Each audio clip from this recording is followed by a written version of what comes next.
നമസ്കാരം, പ്രവാസി മലയാളിയിലേക്ക് സ്വാഗതം. കഴിഞ്ഞ വർഷമാണ് പ്രവാസികൾക്ക് കനത്ത തിരിച്ചടി നൽകി സൗദി പുതിയ തീരുമാനം കൈക്കൊണ്ടത്.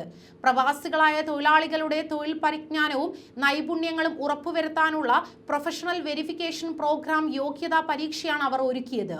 ഈ പ്രഖ്യാപനത്തിന് പിന്നാലെ ഇനി മുതൽ സൗദിയിൽ തൊഴിൽ നേടാൻ ആഗ്രഹിക്കുന്നവർക്ക് മുന്നിൽ ഈ കടമ്പ കൂടെ കടക്കണമെന്ന അവസ്ഥയായിരിക്കുന്നു. ഇത് ഒട്ടുമിക്ക പ്രവാസികൾക്കും കാണാത്ത തിരിച്ചടിയായി മാറുകയാണ്. ഇതെല്ലാം ശരിവെക്കുന്ന തരത്തിലാണ് വാർത്തകൾ ഇപ്പോൾ പുറത്തു വരുന്നത്.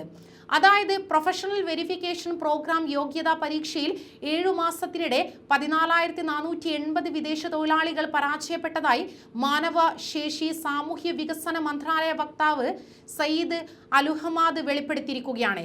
പരീക്ഷയിൽ പരാജയപ്പെട്ടതിനാൽ തന്നെ ഇവരുടെ വർക്ക് പെർമിറ്റുകളും ഇഖാമകളും പുതുക്കുന്നത് വിലക്കിയിരിക്കുകയാണ്. 7 മാസത്തിനിടെ ആകെ 83,337 വിദേശ തൊഴിലാളികളാണ് യോഗ്യതാ ടെസ്റ്റിന് ഹാജരായത്. എന്നാൽ 90.56% പേർ ടെസ്റ്റിൽ വിജയിച്ചു. സൗദിയിലേക്ക് റിക്രൂട്ട് ചെയ്യുന്നതിന് മുമ്പായി വിദേശ രാജ്യങ്ങളിൽ വെച്ച് തൊഴിലാളികൾക്ക് യോഗ്യതാ ടെസ്റ്റ് നടത്തുന്ന പദ്ധതിക്ക് ഈ വർഷം തുടക്കമാകുന്നതായിരിക്കും.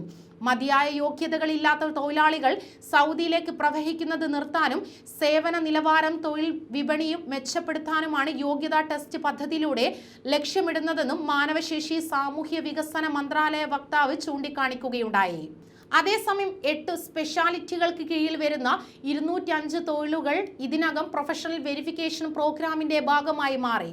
സൗദിയിൽ 23 തൊഴിൽ കുടുംബങ്ങളിൽ പെടുന്ന 1099 തൊഴിലുകൾ നിർവഹിക്കുന്നവർക്ക് തൊഴിൽ യോഗ്യതാ ടെസ്റ്റ് നിർബന്ധമാക്കാനാണ് ലക്ഷ്യമിടുന്നത്. ഒരു വശത്ത് സ്വദേശിവൽക്കരണം കടുപ്പിക്കുകയും അതുവഴി പ്രവാസികളെ ജോലിയിൽ നിന്ന് പിരിച്ചുവിടുകയും ചെയ്യുമ്പോൾ മറുവശത്ത് പരീക്ഷയുടെ പേരിൽ നിരവധി പേർക്കാണ് ഇപ്പോൾ തൊഴിൽ പെർമിറ്റ് നഷ്ടമാകുന്നത്.